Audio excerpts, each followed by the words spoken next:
Sugatan na ilang taon ng Tricycle Regulatory Unit ng Quezon City Hall matapos silang pagbabatuhin ng mga pedicab driver. Gumanti raw ang mga driver dahil sa paghatak sa kanilang mga illegal umanong pedicab. By Saksi Exclusive si Ivan Mayrina.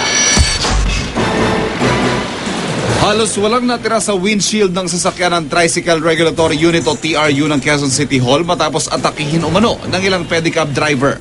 Nasa tapat daw sila ng LTO sa East Avenue at hinahatak ang hindi bababa sa 10 illegal na pedicab na nahuli sa Nia Road nang sugurin sila at pagbabatuhin daw ng may 20 pedicab driver. Pinaulan talaga, tapos hanggang yung harap, tapos umakyat yung isang mama sa driving set, kinuha yung susi. Pagkuha ng susi, tumakbo na. Tapos nung tumakbo na, kanya pumunta na yung mga may-ari ng, ng mga pedicab, kinuha nila isa-isa, umalis na sila, tumakbo na. Swerte namang minor injuries lang ang tinamon ng mga tauhan ng TRU. Mismong barangay officials daw ang nagpakumpiska sa mga illegal na pedicab. Maraming reklamo kasi pumupunta sila sa EDSA. Sa EDSA po pumupunta, nakikita nyo naman kung saan-saan sila pumupunta.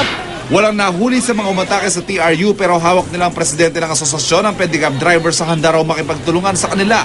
So, natuturo na napipinpoint nila yung tao na sumira ng sasakyan nila. Handa nyo isuko? Talaga, ang handa na isuko natin yung mali yung ginawa nila. Sa kabila ng pag-atake, hindi raw masisindak at bagkus ay araw-arawin ng TRU ang operasyon kontra sa mga illegal na pedicab sa Nia Road. Ako si Ivan Mayrina, ang inyong saksi.